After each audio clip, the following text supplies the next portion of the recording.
Welcome back, everybody. John Arvosis here with Cliff Schecter and Thomas Zimmer. Hello. Thomas, hey, Cliff. Thomas is a professor at Georgetown School of Foreign Service, my alma mater as well. And his expertise is American history, recent American history since the 1960s. But as I like to say it, his expertise is also I would say extremism. We had a very long talk over lunch, and I think he's got an amazing background in sort of extremism worldwide. When I say extremism, I mean sort of governments and governments moving towards fascism, things like this back and forth. American history as well. You know, he schooled me on the Reconstruction after the Civil War. So I assume he and Cliff will just kind of talk about history and turn into butter. That's right. We're going to have fun, and John will get lost. And exactly. But I'd like to start by asking you, what would make you interested in authoritarianism when you come from a country that has never had any in the past? Sorry, I couldn't help myself. Let's go. So Thomas is German, and Cliff is making a German joke. Yes, I can't help it. Yes, I mean, I apologize. There are many Germans who like to think that our actual proper history started in 1945. So they would maybe agree with your take there. But no, I mean, look. To be honest, I get that question quite a lot. Like, is it a specifically German interest or a specifically German sort of, sensibility for? Not anymore. No, I mean, no. It's American too. But is sort of the question I get a lot is your why you went into it? Yes. Is your interest in American democracy, right? And in the current American political situation has that to do with your being German and sort of Germany's let's say experience with anti-democratic forces and movements, and my answer to that is maybe there's certain you could say sort of pro-democratic sensibilities that the German educational system and the German political culture is very sort of blatantly and actively pro-democratic, right? And there is a certain sense in which some of the discussions over here over how to deal with anti-democratic forces, anti-democratic political movements, and sort of what level of leeway to give them, right? Sounds a little weird to a German in the sense that German democracy after 1945 was explicitly built on the idea that democracy has to be there was the idea of militant. They called it militant democracy, right? Which means democracy has to be strong enough to defend itself against those who want to get rid of it. And that means the sort of setting certain boundaries. And if you cross those boundaries, we're no longer going to accept you. We're no longer going to accept your right to whatever, like free speech or whatever, right? So I think that's a distinct difference between sort of the German political system. I have to say something here, John, just because, as John knows, this has been sort of close to a white whale obsession of mine, and I talk about this on the show a lot, which is, and again, I'd love to hear more from you because you know so much more, I'm sure, about Germany and various European systems. But we can free speech ourselves to death. And I talk about that a lot, which is, everybody has the right to say anything and do anything. And it was one thing when there was a guy standing on a street corner screaming and yelling. Now we're talking about people that have access to millions, billions via Facebook. And so that's been my criticism here of Fox News. I mean, let's get to the point, which is the other day, Ted Cruz defended somebody's right to give a Nazi salute at one of these school board meetings. Why don't you tell folks what would have happened in Germany if somebody had done that? And I'm going to pre-endorse. Or is it legal? I'm going to pre-endorse what Germany would have done, because to me, we are not protecting. We're allowing free speech over by misinformation and hate speech in this country. I'll kick it to you. Right. So, it's just downright illegal, right? So the display, the public display of Nazi insignia is illegal, right? So even doing the salute. Oh yeah, absolutely. Yeah. Wow. So the swastika, the Nazi salute, it's illegal. You will get, and it's enforced, so you will get into legal trouble, right? What kind of trouble would you get? Is it just a fine? What is it? Yes. So initially you would get fined, right? But if you keep doing it, you might go to jail over this, right? So this is we take this seriously, right? So this is Yep. enforced. This is not one of those, oh, it's illegal on paper, but no one cares. No. People care, right? People care. So I guess that is one of the differences, right? That's what I mean when I say, so the idea was we need to set certain boundaries. We need to have guardrails around democracy. Right, certain guardrails, and that are sort of enforceable, right? And I think the big difference in sort of the German political culture is that all German sort of pro-democracy parties, or I call them like democratic parties with a small d, like all German small d democratic parties, are very clear that they're going to hold the line against what we call far-right extremism. We have a far-right party now that is in the German parliament. So it's called the AfD, right? They call it the Alternative for Germany. It's a far-right party. It polls at around 10 to 15%. It got in the general election that we just had just a few weeks ago. It got something like 10 or 11% of the vote. So it is in parliament, right? But that's the big difference. All the other democratic parties, small d democratic parties, have so far held the line, right, and have clearly said we are not going to collaborate with the far right party in any way, right? In any way, not on the federal level, not in the states. And the big difference to the U.S. situation, of course, is that the far right sort of forces and factions are now dominating what is supposed to be the quote unquote conservative party. Right. So whereas in Germany you have the Conservative Party, which like is the Angela Merkel CDU, right? The Christian Democrats, center right kind of party. It's a center right kind of party. Yes, exactly. I mean, it's a broad sort of big tent party. The Merkel wing of the CDU would clearly be Democratic Party over here, right?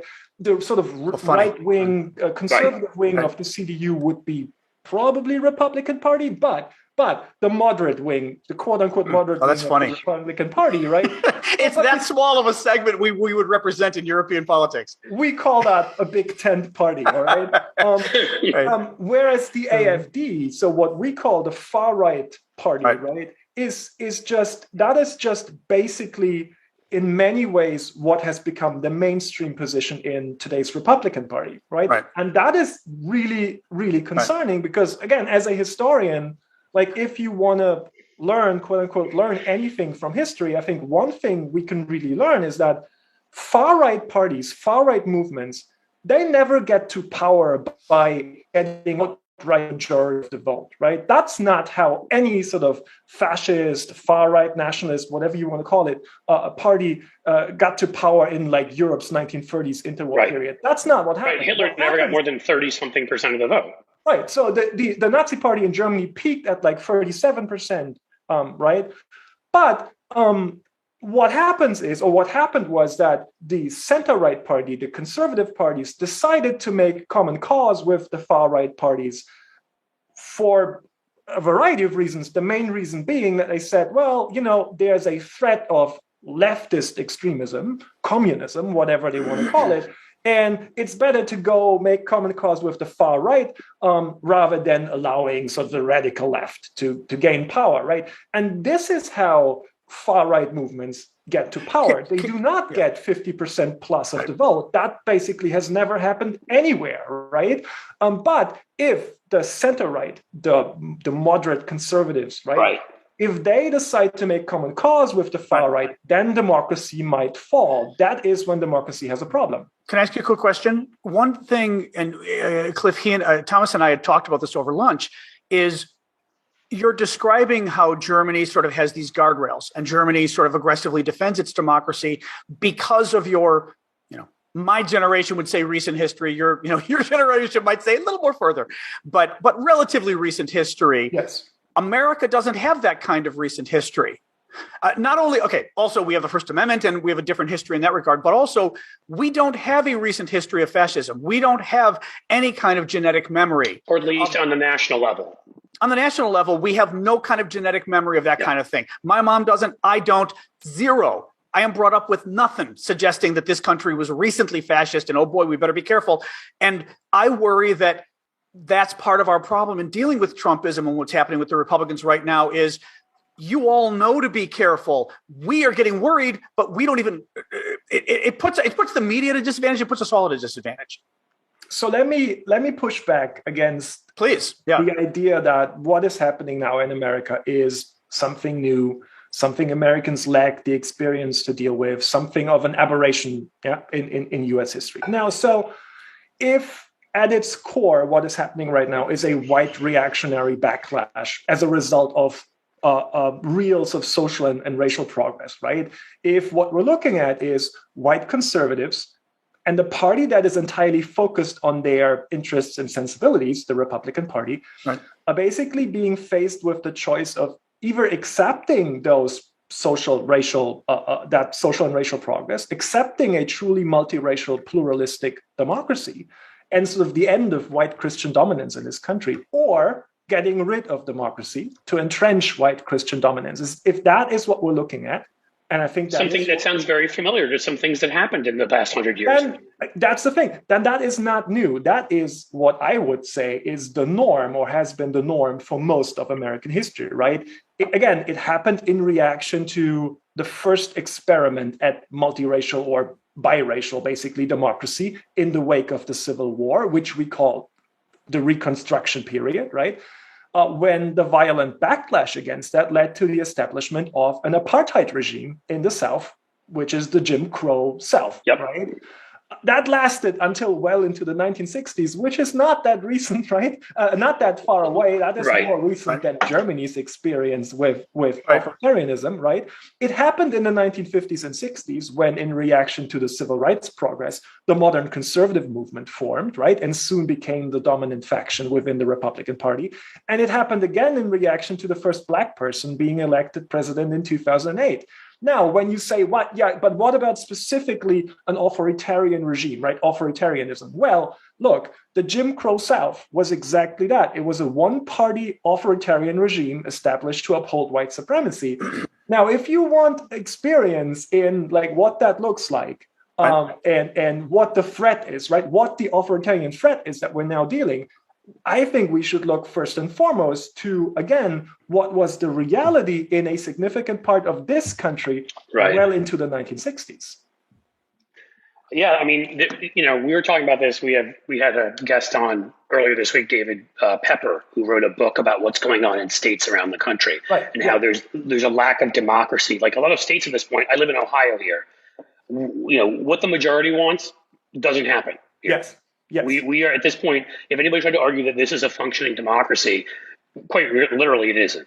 It doesn't matter. So, when you look at what you're talking about, right, in these states where, when we talk about this, you had Black state legislators, members of Congress, governors, all through the late 1860s, the 1870s. And I just got a sign up on the screen. That was weird. Sorry.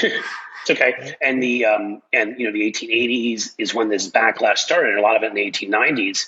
And then suddenly, and this will be for the history geeks among us like me and our professor here, you get the Dunning School of historians who look back and claim that the Great Lost Cause and slavery was a beneficial program, and you get Birth of a Nation, and you get Woodrow Wilson in office, quite frankly, who was a white supremacist Southerner who, so yes, we didn't have authoritarianism on a national level, and you didn't necessarily have it in the Northeast and other places.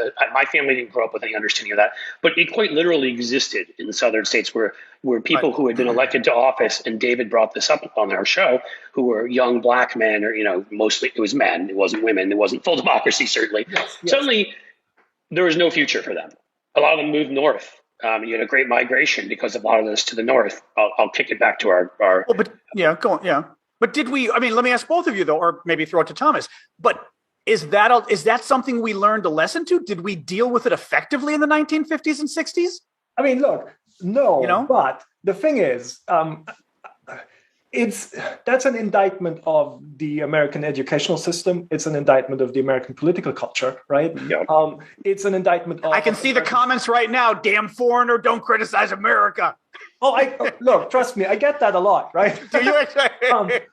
I get that a lot. I get a lot of like, I'm kidding, don't of like course. it here. Why don't you go home? And I'm like, hey, look, here's. I want to make it. It's okay. John's gay and I'm Jewish, and so we're not allowed to talk about anything important either.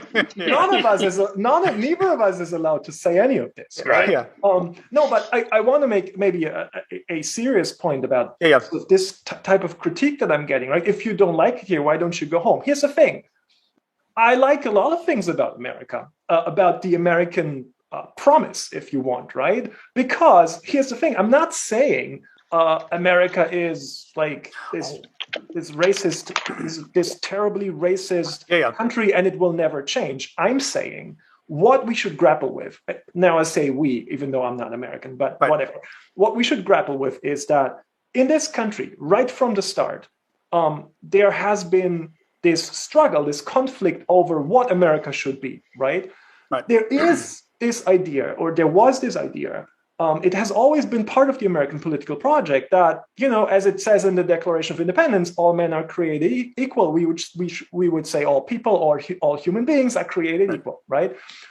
Which is, again, at the time, late 18th century, and a radical claim. That's a radical claim. And it's a radical promise, But so that's one part, right? So basically the promise is America should be a place where your status as an individual should not be determined by race, gender, religion, sexual orientation, whatever it might be. That's one part of the promise. But the other part of that struggle has always been no, that's not what America should be. America should be, first and foremost, a nation of and for white Christians, right? It should be a place where white Christians, and let's be honest, white Christian men get to dominate, get to define American identity, get to define what is and what counts and what doesn't count as real America, right? And everyone else has to, fall in line and either just shut up or leave, Which I'll say quickly, and you can prove this, which is why the economic programs to bring about more equality were always fine in this country as long as they left Black people out. Absolutely. Right? I mean, FDR quite purposely, he sort of started with he did a few. It was him. I think he may have been the first one that required government contractors some government contractors to be minority companies. But for the most part, he stayed away from race because he knew that there was no way they were getting the economic programs through if it included African Americans. And then, of course, Truman desegregates the military and starts heading in the direction of civil rights. And that's where it all starts. The Democratic Party starts its slow breakup. That's when, Strom Thurmond runs as an independent in 1948. And I think you can really see that as the beginning of this new coalition of white conservatives. So FDR, it's horrible. It's a shame, but it was right. He was right. And they were right. So I think my perspective on the New Deal, by the way, is perhaps slightly more positive than that, because I think the problem with the New Deal was not so much how it was conceived on the federal level, more how it was implemented on the state level. And again, that gets us into sort of the way it was implemented in southern states. In the South, right? It was implemented by these Dixiecrats, so these racist Democrats in the South. Again, one-party rule, right? And they, of course, implemented it in the most racist, sort of most discriminatory way possible. But anyway, besides that, the general point stands, right? So the big conflict in this country has always been, so is it a nation of and for white Christians first and foremost, and everyone else has to shut up and fall in line? Or is it something else? Is it this truly multiracial, pluralistic democracy? Now, again, both of these principles and both of these political realities have always been part of the American political project, right? So I'm not coming here and saying, hey, I'm here to tell you what a terrible country this is. I'm here to tell you what we are experiencing right now is a continuation of that struggle in American history, right? And in a way, this is sort of my, if you want, my glass half full kind of reading of the situation, even though, look, I am terribly concerned about the prospects for American democracy. Don't get me wrong, but my kind of glass half full kind of reading of the situation is that what we're witnessing right now on the American right, this radicalization, this anti-democratic radicalization that we're witnessing right now, is not coming from a place of strength. It's not coming from a sense of winning. It's coming from a place of weakness. The American right, and I think quite rightly so, quite adequately so, is perceiving America to be changing away from sort of white Christian dominance towards something else, right? And I think that is correct for political reasons, for cultural reasons, for demographic reasons. The country has become less sort of dominated by white Christianism. Sure, I mean, you can even just see it in voting numbers. It's right there, right? So, I mean, Obama became president with a clear minority of the white vote, right? I think when he was reelected in 2012, he got a little over 40% of the, or maybe even around 40% of the white vote, which is like back in like the 80s, that was completely unthinkable. Someone becoming president, even though the clear... It was impossible, the numbers weren't there. Right, exactly. So the country is changing in this direction towards sort of multiracialism, multiculturalism. Thomas, let me ask you, and I don't mean to cut you off, but you're so good, it's like hard to jump in. It's like, I'm like sitting in a history lecture, loving this.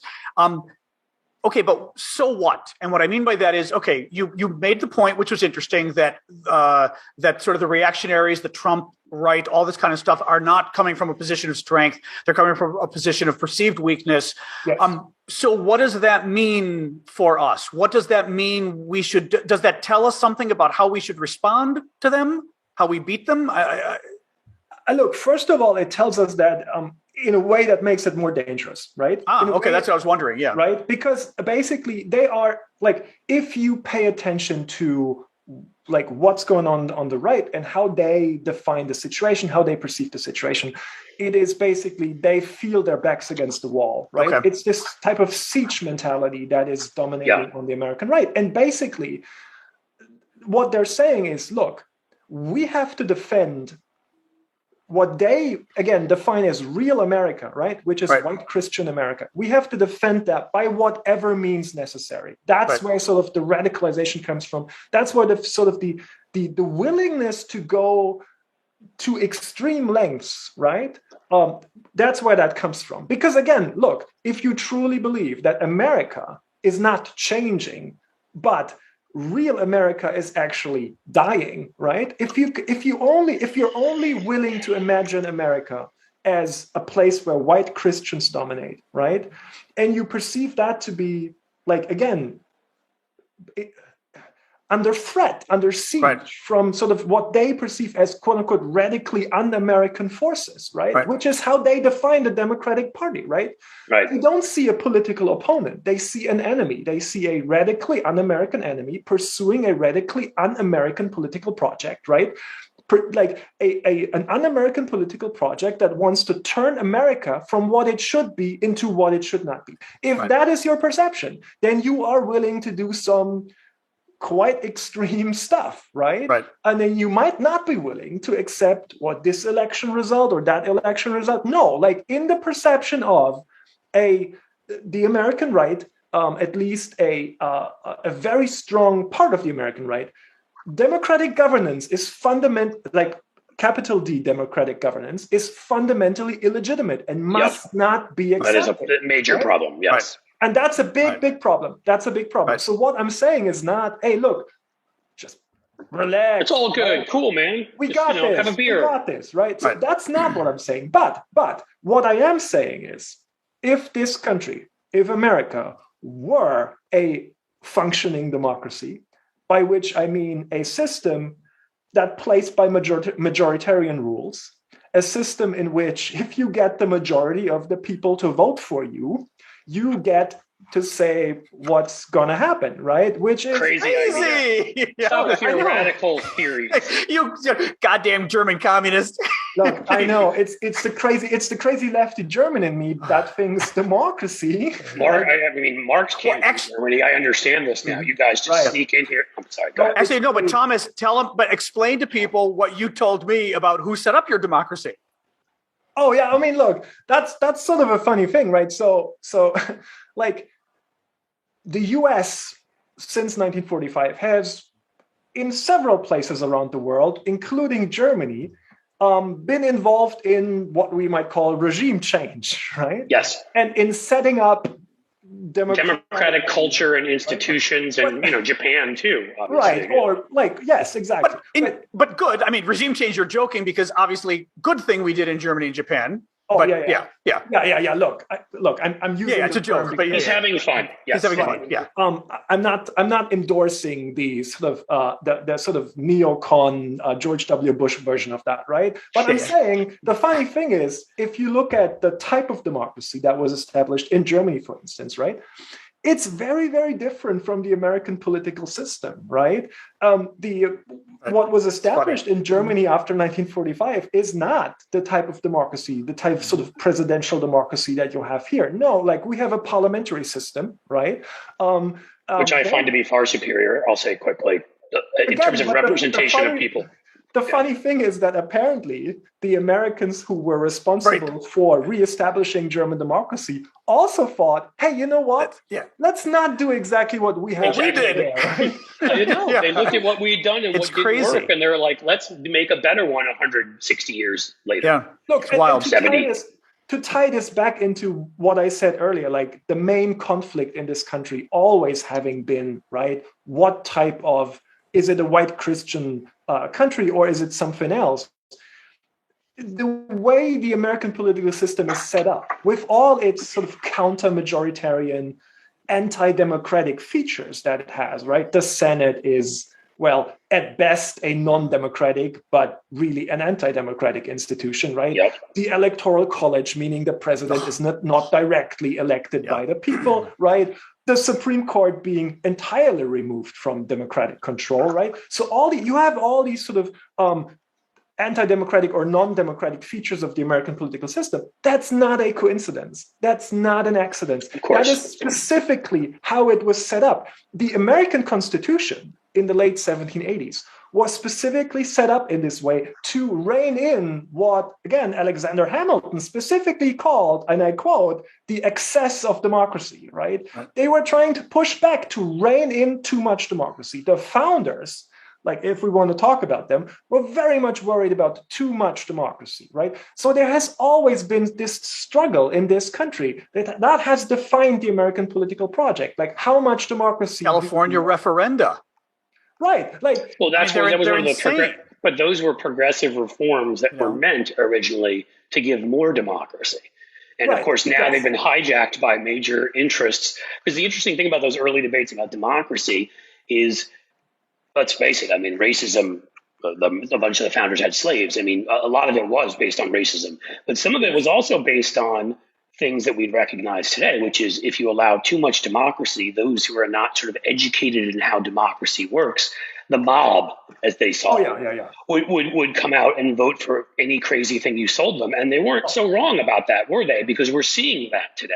That was their concern. Look, I think, so first off, that's not necessarily something that is specific to America, right? So the fear of the masses, the irrational masses, they can so easily be seduced, right?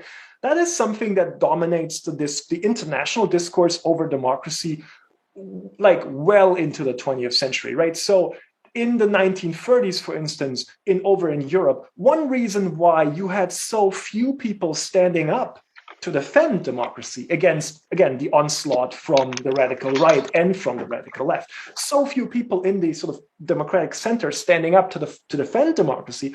One of the reasons was that most people were kind of skeptical about democracy, even in the center, in the political center. And the main reason for that skepticism was that most people, at least sort of most elites, right, were very skeptical about giving too much say to the masses, right? The masses is the big fear. Even if you're again, you can look at social democrats in the 1930s. Even they were talking about, maybe not let the masses have too much of an influence here. But in the American political tradition, right, this, of course, has always come with sort of a racialized understanding of who those masses are. And of course, but also with a class element to it, right?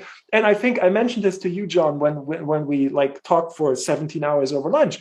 There is this incredibly revealing moment in 1965 when William F. Buckley, who is the founder of the modern conservative movement, right? Right. The guy who still to this day conservatives, and we're not talking about Trumpists, we're talking about sort of the intellectual conservatives, the moderate conservatives, the serious conservatives, right? The respectable, which there aren't a lot left of, sadly, but yes. Well, those who call themselves that, right? Yes. They look up to this guy, William F. Buckley, as sort of the founding father of their political project. He founded the National Review, which is to this day sort of the flagship of all these conservative magazines and newspapers. So this guy, William F. Buckley, he's invited. It's an incredible story. He's invited to Cambridge in England by the Cambridge Student Union to debate James Baldwin, the great African-American intellectual, over the question of whether or not basically African-Americans in America should be allowed to vote, right? So they debate this question in front of this audience of English students, right? And so Baldwin speaks first, and then Buckley talks, and Buckley basically says, so he says, no, like, look, the problem is so complicated, like, it's not that easy, like, the problem in America is complicated. And then someone from the audience just shouts at him, hey, why don't you just let Black people vote? How about that? And he says, no, I don't want Black people to vote. And then he's like, oh, that's racist. And he says, no, it's not racist. I also don't want 65% of white people to vote. He's like, at least he was being honest. Right. That's basically sort of right. I'm classist. I'm not racist. So the thing about Buckley's position is it's not just his position, right? That is sort of the central position amongst sort of these leading conservative intellectuals in the mid 20th century is, look, there is too much democracy. The big thing is, we can't have Black people vote. Buckley himself wrote in 1957 a remarkable in the National Review. I've read that piece. Exactly right. It is called. It's an op-ed, and it's called "Why the Self Must Prevail." Right. So this is after Brown versus Board of Education. So after the Supreme Court has decided, look, we need to stop with the segregation in the educational system. It's not constitutional. You have to integrate the education system, right? And so Buckley says, like, explicitly, no, we can't have this, and we cannot let people in the South vote. Why can't we do this? Because there's too many of them. If we have democracy in the South, that means white Christian dominance. He calls it white Christian civilization, which is, again, he says, is superior. White Christian civilization is superior. He used to be able to say stuff like that openly in 1957. He did, right? He did. Yeah. And he says, look, that's the thing. Democracy is fine as long as it does not threaten white Christian dominance. But the second it does, democracy has to go, right? Because to him, democracy is not the principle. You know what it reminded me a lot of, I'll say? It reminds me a lot of today, when you saw conservatives who would say, look, I don't like Trump. He's not great, he's whatever. But if we have to choose him or those, or versus the left, to stop too much, they wouldn't say too much democracy, but to stop the radicals from changing our country, we have to, it sounded like that. Like he was almost, at least my memory of reading that piece is, and he said the same thing, by the way, when McCarthyism was going on, which was, yes, there are some excesses here, but we have to choose between the mob on the left and McCarthy. I choose McCarthy. But that's how he became famous, right? By defending McCarthy. He wrote a book where he defended McCarthy and McCarthyism. One quick point too. What's interesting is what you're saying, and I'm not sure how this influences how we respond to it, but when you look at all the Republican efforts to eliminate the vote, to stop Black people from voting, people from churches, things like this, traditional what they see as traditional Democratic blocs in that region, like the South, and B, to actually steal the election from us, like what they wanted to do in Arizona and Georgia, and they're planning to do next time. The Democrat wins, Democratic president, and they have the legislature overrules it and says, no, Trump really won, not Biden. We think of it as a pure steal. Like they know we don't like Black people. We're racist. We're not going to let them vote. But a lot of them think of it as actually a legitimate, jihad in the sense that they're God's warriors. They are literally. This is a good thing that we're stopping the heathens from voting. Like it's not just, hey, it benefits us. What the hell? Our system, which is what Thomas had said. Exactly. It's part of this larger concept for them that's actually doing good. And it's not doing good by any means necessary. It's no. We're actually doing good work here. We're not stealing the election. We're saving the elections by only having the good people vote. I think we really need to, if we want to understand what's going on the American right? And when I say the American right, I mean large parts of the Republican Party. I mean the right-wing militia movements. I mean sort of conservative intellectuals, right? So I mean all of it. If we want to understand what is animating them, right? And what is animating them to support this like blatantly authoritarian onslaught on American democracy, right? I think we have to grapple with the fact that most of them really think they are fighting a noble war to preserve like real America, right? Yeah. Look, there's a lot of grifting going on. Absolutely, right? There's a lot of cynicism. Absolutely. All of that. Yes, all of that. But what's at the core of it, right? It's like always, I always tell my students, like, ask yourselves, these people that we're looking at, what do they tell themselves in the morning when they look in the mirror? And very few people look in the mirror in the morning and go, well, I'm a cynical bastard, am I not? Donald Trump does. No, but the irony is Donald Trump looks in the mirror and goes, sucker. Yeah, but also but he's running a movement of true believers, which is what's fascinating. Also, the part that you missed is that when they look in the mirror in the morning, most of them have no reflection. Yeah. Sorry. I had to make a vampire joke somewhere. Go ahead. But again, this I think really brings us, because John, you said, like, what about Trump though, right? So because he openly says, well, he's the grifter in charge of a movement of believers, which is what fascinates me, I think. What I think is so interesting about, so why did they unite behind Trump, right? Why did they choose Trump? Why do they treat Trump like, oh, he's the chosen one? And I think, again, the key text to me that I want everyone to read and everyone to grapple with is this essay that came out shortly before the 2016 election. It came out in September 2016. It was written by this guy, Michael Anton, who is, again, he wrote it for the Claremont Institute. Is this the Flight 93? Exactly right. Yes. So the Claremont Institute, now a little more famous or infamous because John Eastman, the guy who wrote the legal memo, right, defending. Here's how you coup. Here's how you do a coup, right? And it's totally legal. Listen to me. I'm a constitutional expert, right? This guy is also, that's Claremont Institute. It's basically the home base, the center of sort of the most blatantly pro-Trumpian intellectual conservatives, right? So I'll say quick, I just want to say in 2 seconds, I don't want to cut you off, but if you follow this stuff closely, you start seeing names again and again. Mercatus Center at George Mason University, and actually the University of Chicago economics, and there are these places where if you know it, it's like a Da Vinci Code. You see these things like Claremont, you know that it's right-wing funded, probably Koch brothers and Bradley and whatever foundations and all this other stuff. So just for people that don't know, they've been a long time purveyor of right-wing talking points. Go ahead. Absolutely.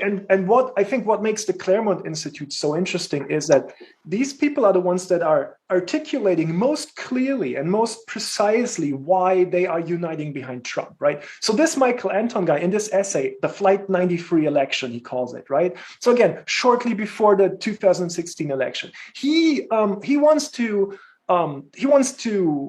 defend his choice to go with Trump, right? And he wants all conservatives to unite behind Trump. Why is that, right? So he says that what we are facing in the 2016 election is not a normal election, right? But it's basically the choice between letting America die or like defending America if necessary with your own life. That's why he refers to Flight 93. Right, you're taking a chance. You still might crash, but it's better than letting the terrorism take place. And he says we need to storm the cockpit, right? That's sort of his analogy. We need to storm the cockpit because these radically anti-American, radically sort of radical socialist anti-American forces led by this illegitimate Democratic Party, right?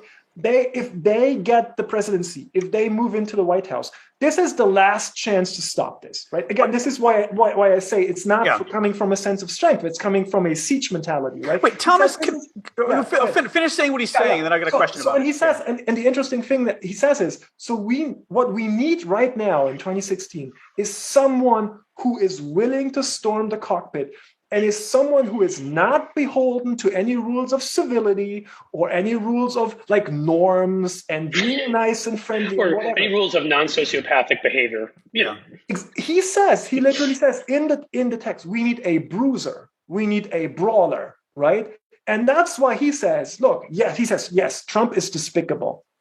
But he turns this into, that's exactly why we need to unite behind him. We need someone like that right now. We need a bruiser, a brawler, someone who goes in, someone who just fights the fight, storms the cockpit for us, and again, stops it. Because this is our last, he literally says, it's our last chance to stop this sort of un-American project, the death of real America. And I really think that gives you such a great window into sort of the mindset that is animating most of these. Why is so much of what they do projection?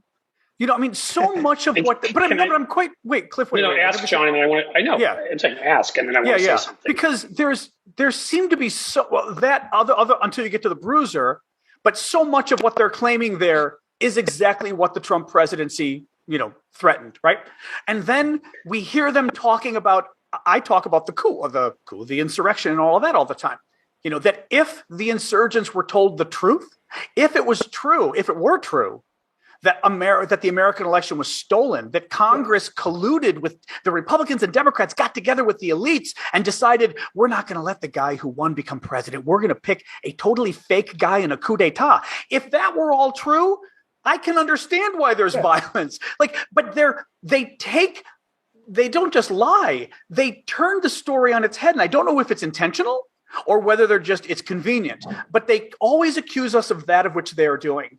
And I just don't know if that's if that's a fascist thing, if that's just convenience. I don't know what it is, but it's, I'll say quickly, I feel like a lot of it, to answer that, and I want Thomas obviously to give the more expert answer than mine, but a lot of it is that they are doing these things because they assume they have to hold on to, their country. And because they're doing them, they assume we must be too. There you go. I dealt with this so much in my work on gun control, which is that they just assumed that it had to be a liberal plot to come and take away all of their guns. So they would be weakened and we could win. It couldn't be that maybe I don't want kids to die needlessly in schools. Right. You know what I mean? And because of the way they would do it, which is in a very, I don't want to overuse the word authoritarian, but in a very kind of autocratic, very sort of demanding manner, we must be the same way. And treacherous, lying.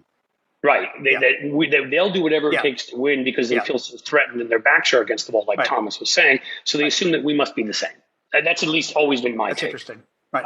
I completely agree. I think in terms of the projection element of this, I think it's very interesting how apparently in the sort of white Christian nationalist mind, it's just unimaginable that if someone else were in charge of this country, they wouldn't treat minorities, right? Which again, like white conservatives see themselves as the minority, right? And it seems unimaginable to them that someone else in charge wouldn't treat minorities the way they have always the way they would, right? So I would screw you, so of course you'd screw me. There is an element of this, but I want to say something about sort of the conspiracy theories side of element of this, right? Because John, you said oh my God, they're being fed these lies and these crazy conspiracy theories, right? I think what's so interesting about what's going on the right is that some of these conspiracy theories, they're not some of them are sort of, they don't all go together, right? Some of them contradict each other, right? So is it that the ballots were stolen, or it's Chinese fake ballots? Or bamboo! Bamboo! Yes. There are traces of bamboo somewhere, right? Or is it so who stormed the Capitol? Is it some Antifa people? Or no, it was patriots doing the right thing? Or it didn't happen at all? So you have all these versions, right? It didn't happen at all. It was just tourists. Or it did happen. But it was Antifa. It was the FBI. Yeah. Okay, but the interesting thing is, right, all these contradictions, all these specifics of what type of conspiracy is going on here, that really doesn't matter. What matters is what I think we should call sort of the higher truth. The higher truth behind all that, behind all these specifics, is that a fundamentally illegitimate political faction, the Democrats, who represent a fundamentally illegitimate political project, which is to turn America from what it has to be, what it is supposed to be, a white Christian-dominated nation, into a multiracial pluralistic nation. That cannot be allowed to happen, right? It cannot be allowed to happen. And the Democrats are not a legitimate sort of political force because, not only because they're pursuing illegitimate goals, but also because their political power rests on the votes of people who shouldn't even be allowed to vote, right? It rests on a coalition that has a lot of people in it that aren't even real Americans, right? And you see that in what Tucker Carlson will often say when he talks about us trying to import immigrants here so they can vote for us. It's that exact strain. Yes. And again, you see it most clearly articulated. I come back to the Claremont people. There was this unbelievable essay wrote by a guy called Glenn Elmers, again, Claremont affiliated, writing it for the Claremont Review, which is their sort of flagship publication, right? And it came out a few months ago, and he literally says, look, here's the thing. Everyone who voted for Biden should not even be considered American, right? He literally says, if you voted for Biden, if you vote for the Democrats, right, that means you're voting for an un-American project. You're voting for an anti-American project. And that means you forfeit the right to be considered a member of the body politic. Cockroaches. Right? No, I mean, look, you're joking. That was Rwanda, but that's what they did there. It was cockroaches. You're joking, but that's I'm not joking. I'm saying dehumanize them. That's exactly what I'm saying. It is extremely dangerous, right? Once you start defining, who are the people who deserve the rights and protection of being a member of the body politic, and who are the people who do not deserve that, right? Yeah. That's dangerous. And he says, and that's what makes this so radical, but I think so really instructive, right? And telling of how they see the situation. He really says, over half of the American people should not even be considered Americans, right? Because again, if you vote for this radically un-American project, and that's, of course, if you believe that, right? If you believe that, it doesn't even matter, if they have in a strictly numerical sense, they might have gotten more votes. It doesn't matter because those votes don't count the same as the votes that we have, quote unquote, we have on our side, right? If that is your perspective on things, who cares if it was Chinese fake ballots or it was whatever? Right. It's fill in the conspiracy theory because you've got your reasoning already, and you just have to fill in. Yeah. All these conspiracy theories, they register with people on the right because they seem to they make sense on the basis of sort of this higher truth, which is Democrats are illegitimate, they must not be allowed to govern. We are the real Americans. Only we are the real Americans. Only Republicans, only the Republican Party stands for real America. And so we must not let the other side govern, right?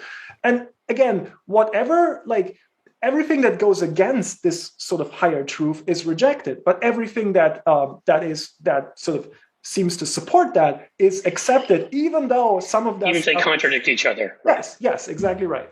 So that's the filter through which it's all seen. I think so, and that is why you have these radical extremists like Marjorie Taylor Greene in Congress, right? And I really do believe that there are a lot of Republican elected officials in Congress who are not super comfortable with her shtick, right? With her sort of brand of radicalism, right? But the question always is, why does she not get in trouble within the Republican Party? Because at the end of the day, they all know, even though they are somewhat uncomfortable with her sort of crazy brand of extremism, right? She serves their interests in the end.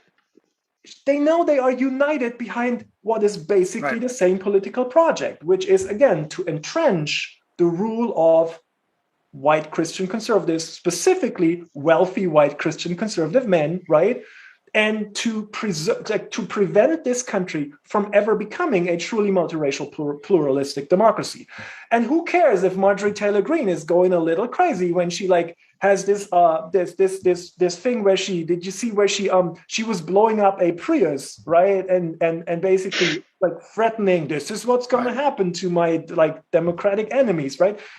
I truly believe there are a lot of people in Congress on the Republican side who are like, ooh, that's a little. Can I ask you a question? Yeah, go ahead. Would somebody have been like a politician have been arrested in Germany for doing that? So I don't know about arrested, because look, I don't want you to look at Germany as like, oh, like. No, I'm just wondering. Honestly, I'm not trying to. I really am just interested in how other democracies handle this. So we just had an interesting case in the run-up to the election. Again, we just had a general election just a few weeks ago, and in the run-up to the election campaign, there was the far right party, the AfD. They put up some signs that said something about, kill all the Green Party members or whatever. Ooh. Right? But not. It was. Here's the thing. It was formulated in a way that it was somewhat ambiguous, right? So the meaning, are they really explicitly? Because again, the explicit call for violence against the political opponent that's not permitted in Germany, right? So that would have gotten you in trouble. Whereas there's latitude if you can either say, oh, it's satire, that's one thing. Just kidding. Right. Just kidding. So the law, so every judge the law says you have to look at it and you have to take the least incriminating meaning of what you are Interesting. Reading. So if there is a way of reading this as not a call for violence, then that has to be sort of even though we all think presumption. We say the presumption in English. Yeah. Right. Exactly. So, but the thing is, so the police at this specific district, they decided, no, we're not going to have this. They just took those signs down. But then a judge said, nah, I think it was borderline, but it was okay. But what I'm saying is, in Germany, at least you get a debate over this, and you get a struggle over this, right? And the authorities, the police. The legal system, they will get active with this kind of stuff. So this again, this sort of this boundary is actively policed, right? That is basically what. And that's been kind of the point I've made on this podcast a lot and in other places, is that for us, we just let that boundary, we've let it erode. Yeah. And you pointed out what Buckley had to say. I mean, clearly, look, Reagan, when he was running in 1980, went to Philadelphia, Mississippi, where the 3 civil rights workers had been killed. Jesse Helms took him there. It's not to say there weren't feints towards racism constantly. But the difference is there were certain boundaries that you couldn't go past. Obviously, what happened on January 6th and holding people accountable, they wouldn't accept anybody who had made white supremacist signs and these kinds of things in the Republican Party. They would distance themselves. Yes. And that's where I feel like our weakness in saying the First Amendment, allows you to say and get away with anything, where you guys don't have that. You have a First Amendment, not First Amendment, but you have free speech. You have this, but those things that harm the body politic, you've got much more strenuous laws. So do the British, for that matter, with libel laws and those kinds of things. So do Canadians. You can tell by who has kicked Fox News off the air or never allowed it on. It's like just us in Australia at this point, I think, suffering through. And I do feel like it's harder now that you've got the internet, you've got online sources, whatever, but we allow sources that have claim legitimacy, Fox News, to do this, to radicalize people in a way that would never happen in these other countries. And to me, that is what tore down that boundary, because, these guys are scared of being challenged from the right. And they are, because every night Tucker Carlson and Laura Ingraham and these folks are saying, they're, if they're moderate at all, are attacking them as liberal and saying, they're wimps. You need to challenge them in a primary. So our information or disinformation atmosphere broke, to me, that boundary in the Republican Party and is constantly polluting it and making it so that they have to kiss up to Marjorie Taylor Greene and Lauren Boebert and these folks. And that's why I see us as in serious trouble. That's why I see us January 6th happening and the rest. Although I will say that, so you sometimes come across this idea that many people seem to think that it's sort of the radicalization is it comes from the sort of the media environment, right? It's Fox News radicalizing and whatever. And look, I truly believe we are still underestimating how toxic and how what the enormous cost for American democracy is that by allowing something like Fox News to happen on a nightly basis. So I'm not defending Fox News at all, but it is interesting that there were moments over the past 10 years or so where the line coming down from the Republican establishment, the leaders in the Republican Party, and Fox News were a sort of more moderating in some sense. So interestingly, right, in 13 or 14, there was a moment when the Republican Party was trying to get on board with immigration reform, right? Yep. And it's like Marco Rubio was advocating for even Hannity came out. That's the thing. Hannity came out for a short moment and said, "Look, this is not amnesty. We need this, right? We need to reform the immigration." But here's the interesting thing: they got so much pushback from the base, from the Republican base, right? So much pushback that within weeks or days, really, Hannity was back to saying, "Well, this is like they're replacing the white race or whatever." So it's not just sort of Fox News radicalizing the base. It truly is also there is a certain percentage of the American population, somewhere between 25 to 35% of the population, who knows, right? That really are just all in, fully invested, like ideologically invested in a certain... The base radicalizing Fox News. We've seen that even when Trump talks about vaccines now, right? And he'll be booed, right? Which happened. And we saw that after January 6th. Just let me finish this point, John, then you can jump in. Which is after January 6th, where, Fox was like, whoa. And Fox had a bunch of coverage and invited on Republicans. Meyer, and Mace at the time from South Carolina, and some of these members of Congress were like, "This is too far." They started disavowing Trump. Elaine Chao resigned from and all these sorts of things. The problem is as you're saying, the cycle is at least it seems to me, and I could be wrong with this, they've already so radicalized these people with propaganda for years, coming in their books, coming on TV, coming online, that when they try to take a step back now, they've so brainwashed their own people already that now their own Frankenstein people monster. They've created this monster that will then turn on them. You know what I mean? I want to give another quick example, which is interesting. Thomas, I don't know if you were ever familiar with Bill O'Reilly. Of course. Oh, there you go. Well, but he hasn't been on. He hasn't been on the air for years, though. That's why I wasn't sure. But I feel like I should not. I probably shouldn't be allowed to talk publicly about America. That's good. But again, he's sort of got him off the air years ago. But O'Reilly, back in the early 2000s, I used to go on his show a lot. He used to have me on as like the token gay guy, but he liked me. It was very strange. But so I'd go on and I would like work the guy, and he started agreeing with me more and more. Like we were doing this, lots of different campaigns. Started agreeing with me more and more. A friend of mine ends up interviewing him for The Advocate, which was sort of the big gay magazine at the time, nationwide. And Michael calls me and I'm sort of giving him advice. I said, okay, here's my take on O'Reilly. He's actually better than you think. Kind of work with him, woo him a little, say, yeah, but what about this? He does the interview. And this is like 2004 or so. And O'Reilly tells him there was a big effort in Miami-Dade to do some swipe at gay parents or whatever. And O'Reilly comes out against it. He asks him about non-discrimination laws for employment. And O'Reilly goes, well, yeah, I mean, that makes sense. You shouldn't be discriminating against people in employment. And he asked him about gay marriage. And he goes, you know what? I couldn't care less either way. If you want to get married, knock your socks off.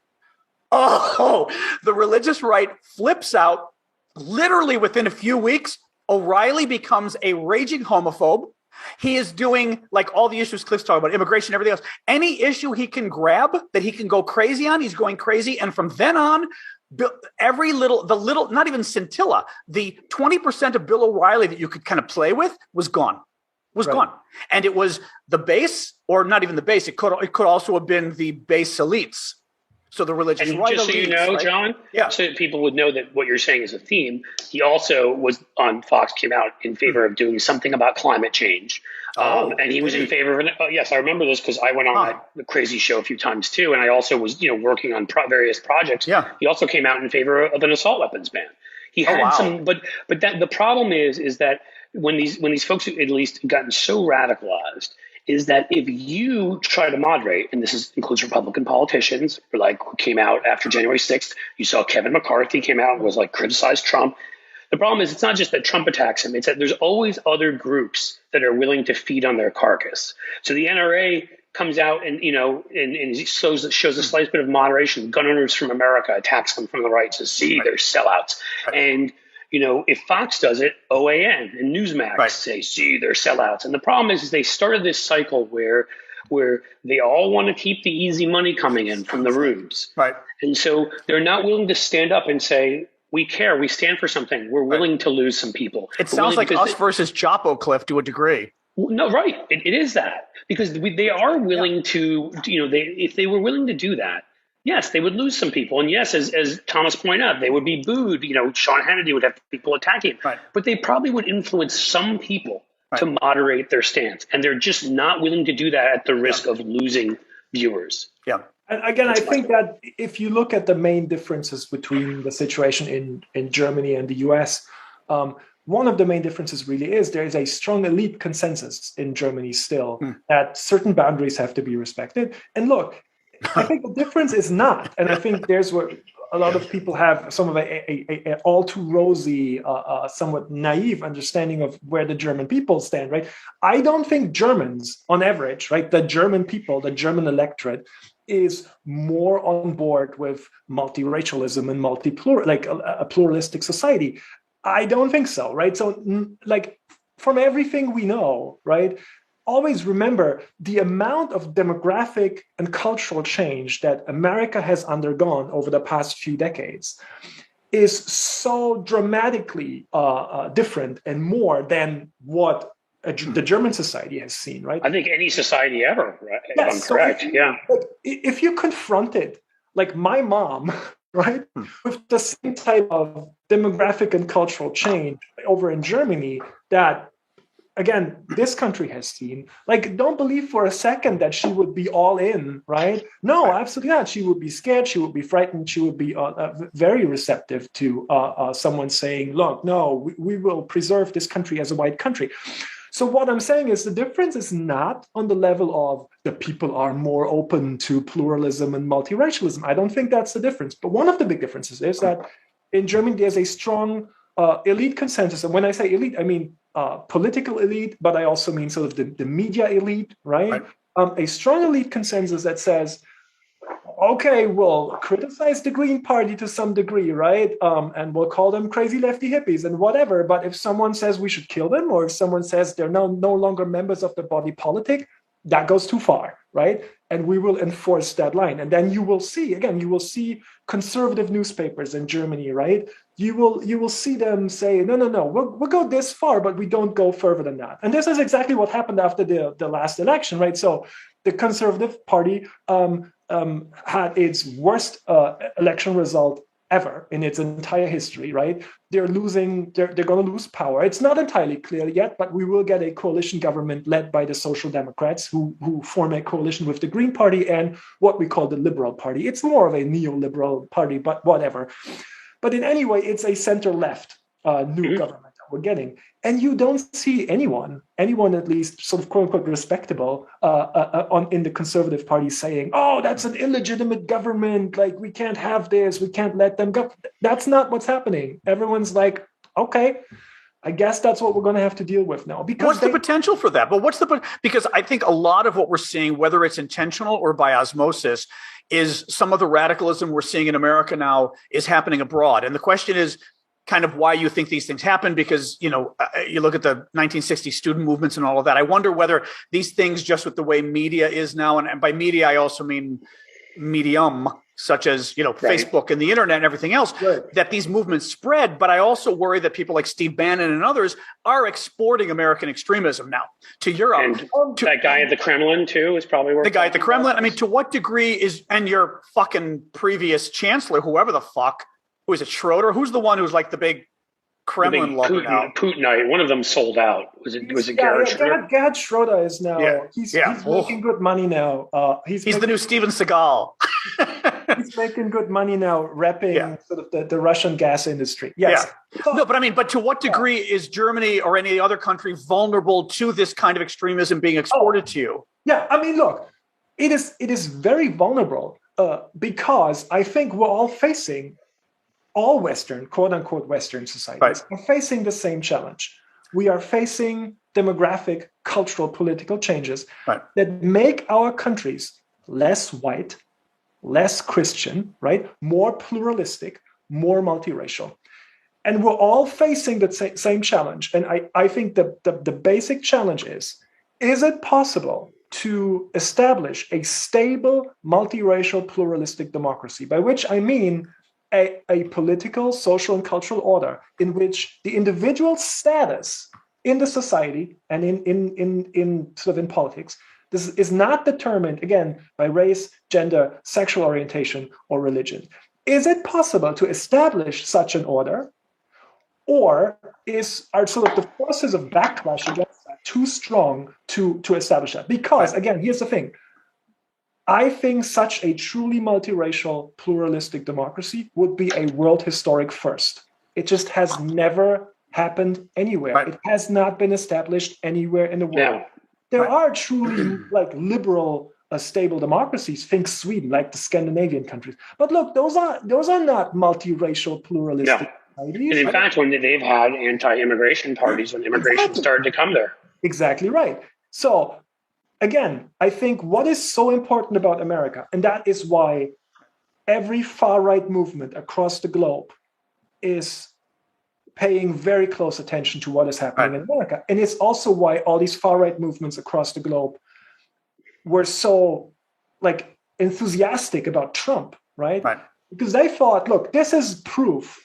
Trump's election is proof that this whole multiracial pluralistic democracy thing, it doesn't work. It can't work. It can't be stable. It cannot be. We told you it can't work. Here's the proof. And this guy finally is going to stem the tide of this crazy multiracial pluralistic onslaught, right? That's why they were so enthusiastic about Trump.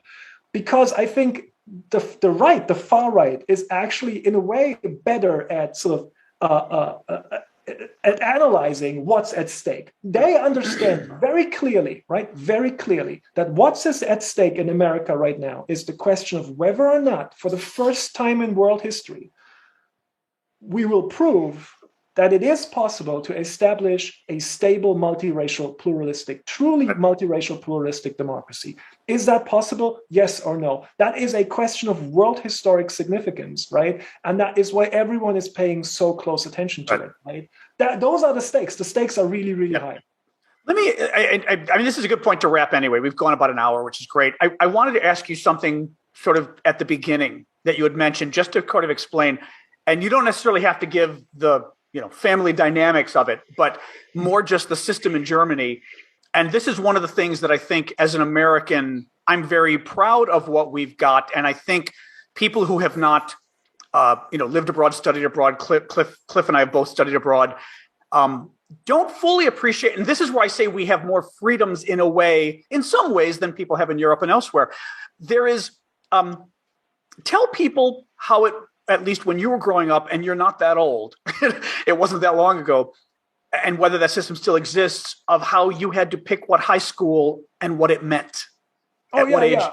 Yeah. I mean, that system does no longer exist, but it was, so the system used to be, you go to elementary school for 4 years, right? But then after your fourth grade. And which is what, 10, are you 10 years old now, 9 years old? Or about 11 maybe. 10, 11 years old. Right? So you're very young, right? You're very, very young. But then the teacher, your elementary teacher, gives you a recommendation to go to one of 3 different types of schools, right? So we have 3 different types of high schools, basically. Only one, which we call gymnasium, qualifies you to go on to college, right? There's one in the middle, we called it Realschule, right? Which was supposed to qualify you to do, you become an electrician or whatever, right?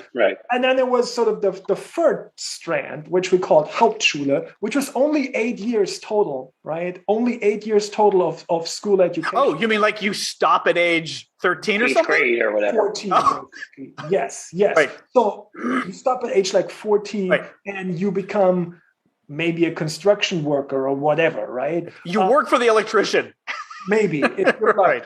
So again, as you can imagine, it was not easy. Once you were on one of those trains, it was not easy to change and go like, oh, whatever, let's start here, and then maybe you can change to gymnasium and qualify for college. It was not easy.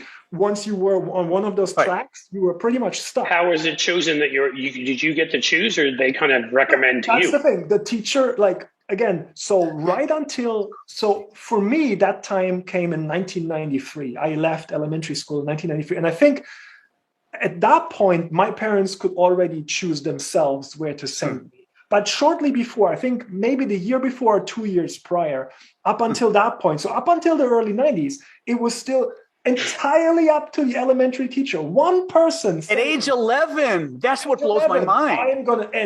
As you can imagine, like the decision, like the stuff that goes into that decision, there's a lot of, but whether you go to college, it's at age 10. Your entire life, right? Your entire life is being decided by a school teacher or your parents, frankly, but at age 10. And just for some context for this, like the British system isn't, I don't think, quite that way, but I studied in England. There's A levels and whether you take them or not, which is sort of moving on to university. Right. And, there you had to pick very young what you did. And often people were advised to not take their A levels to not go to college. France too, Cliff, because I know Cliff speaks French and knows a lot about France like I do. Yep. In France, I don't know about now, but I know up until recently, there were different kind of lycées, the high schools you could go to. And there was like the technical lycée. There was the basically, business lycée, but they were already getting tracked. In their case, I don't know. Well, I'm sure there was a class level to it as well, but there was also a specialty level. But imagine at age 13 or 14, you're having to pick your specialty and you're like the sciences and you're locked in. And I will say, and the internet may be changing that, but Americans, we have always had a much greater ability to do the gig economy. The gig economy didn't just start with millennials. My generation, we're able to kind of switch and mix and match. And I remember Europeans saying, like, you got a law degree, but now you do internet? How the hell do they let you do that? And I'm like, Look, I will say this. Yes. America, yes.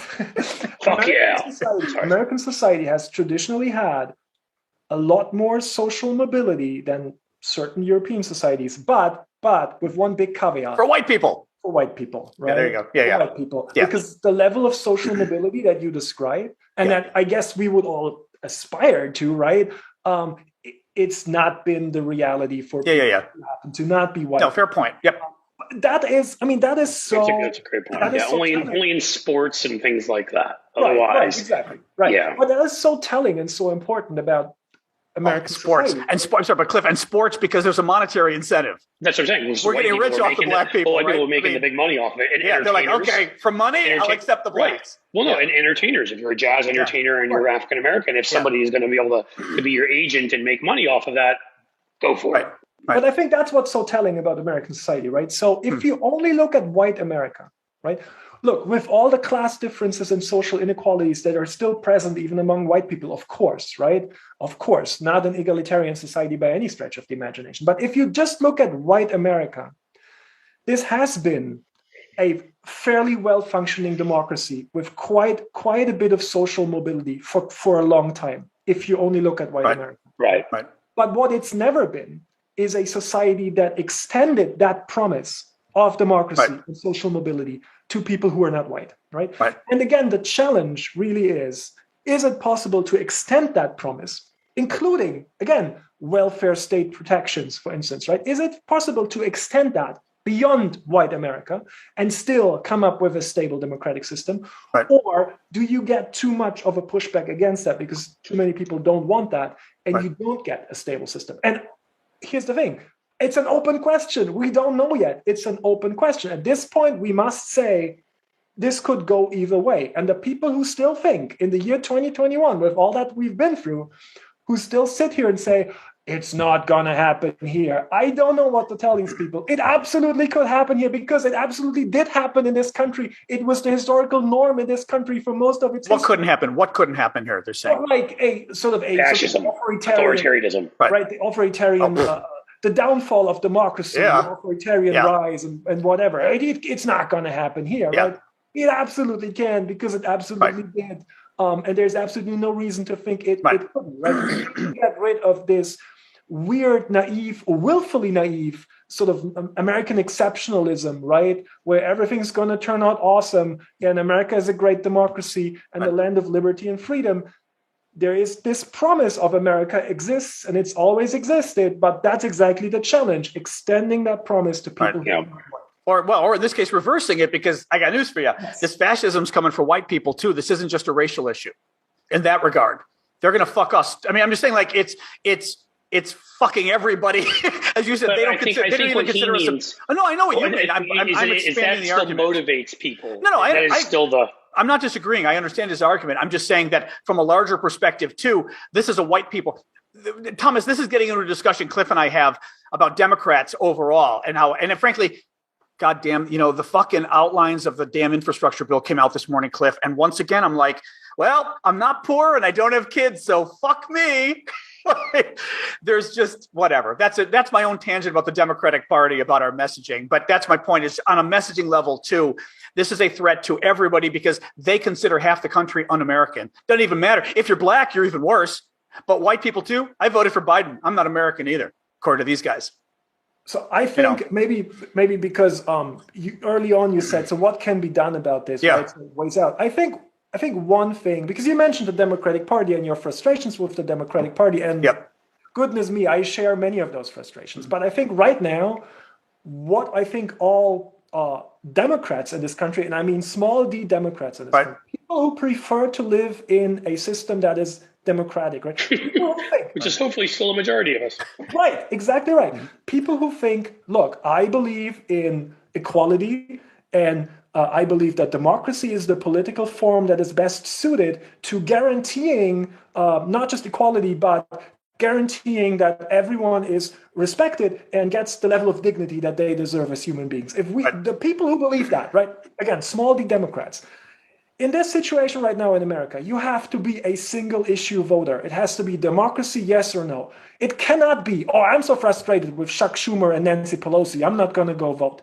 Like, as of right now, I really don't care if you are like a fan of Nancy Pelosi. I'm not. Who cares? As of right now, we are faced with a choice between one party that is sort of, at least broadly speaking, on board with democracy, right? And one party that is blatantly not, that is openly telling us, no, we are not on board with multiracial pluralistic democracy, and we will do whatever it takes to prevent America from ever becoming that. That's the choice right now. Yep. And if that's the choice, I have many problems with people sort of on the center right who call themselves never Trumpers, Bill Kristol, David Frum, Max Boot, many problems with many of their policy positions. But as of right now, they are true to their word. They are anti-Trump. They're not going to vote for Republicans until the situation is different, right? They say, so for now, we have to vote for Democrats. So for now, I'm in the same camp with these people, right? As in, I mean, we've had them on. Everybody, well, not Bill Kristol, but we've had them from on here. And I've been attacked for this on the left. John has been in whatever. Of course. But our whole thing has been, are you insane? Like right now, anybody, I don't care what, Liz Cheney, my God. Liz Cheney, ever think that she'd be an ally in any way. But right now, if you were defending democracy, you are my friend. We can fight about other things later. I will say that I do not want to let these people off the hook for the role they have played in getting the Republican Party to the point where Trump became the standard. Yes, but I still feel like we can talk about that later. Absolutely. Or we can talk about it, but still realize that doesn't mean that's the enemy, right? Like, as of right now, Bill Kristol, even though I have, again... Bill Kristol was horrible.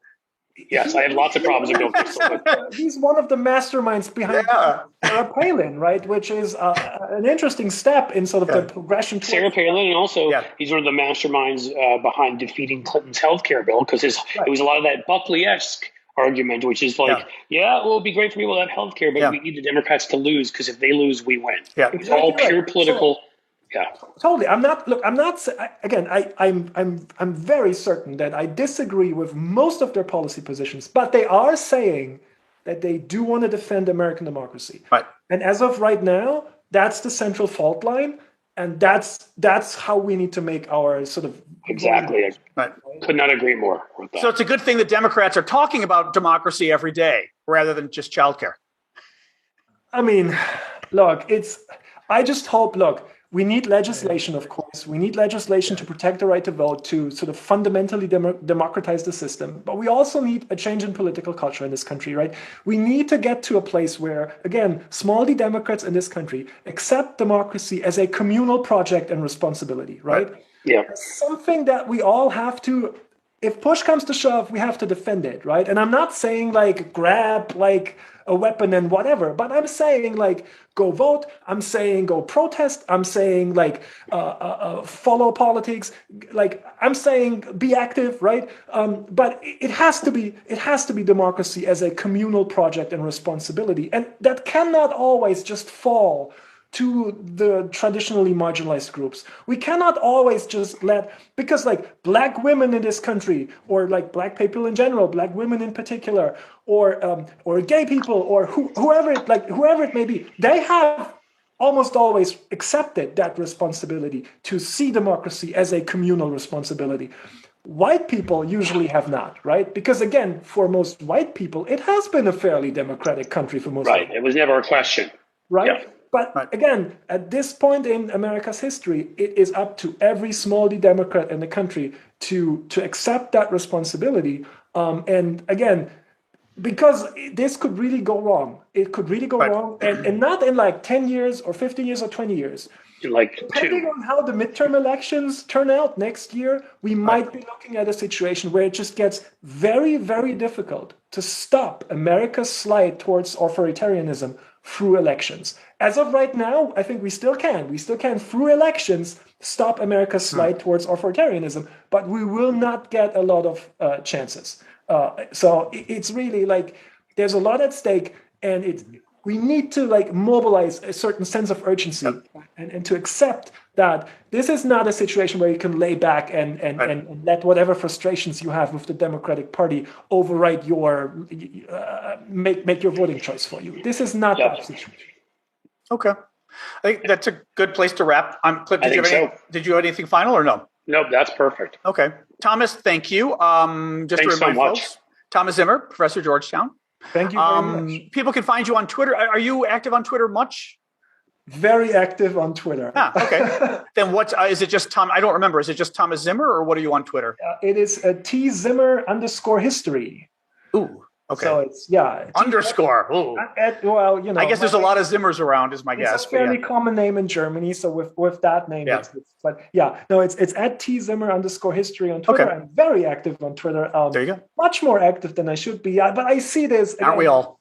I see this as part of my sort of, I don't know, like look, educating. I'm a historian, so whatever I can offer in terms of maybe helping people to make sense of the situation, to clarify the stakes, right? To sort of share my diagnosis of the political situation, I try to do that. And I think Twitter is actually a pretty good way to do that. Right? So it used to be very Nazi 4 or 5 years ago. Now they cleaned it up well. Were you on Twitter in 2016? Yes. Oh my God. I mean, oh my God. They're kind of amazing. There, but it's better now. Oh no, but Cliff, amazing what they did though, because 15 and 16 they wouldn't touch them, and it was all either Nazis or Nazi wannabes, like kids being cute and hey, we're going to go after Jews and blacks and women and send them pictures of Auschwitz ovens, and all of a sudden, finally, it disappeared, and now they're all on Facebook and everywhere else. So, go Twitter. Ironic. Who knew? Who knew Twitter would be the least cesspool-y? The responsible of the social media platforms. Yeah.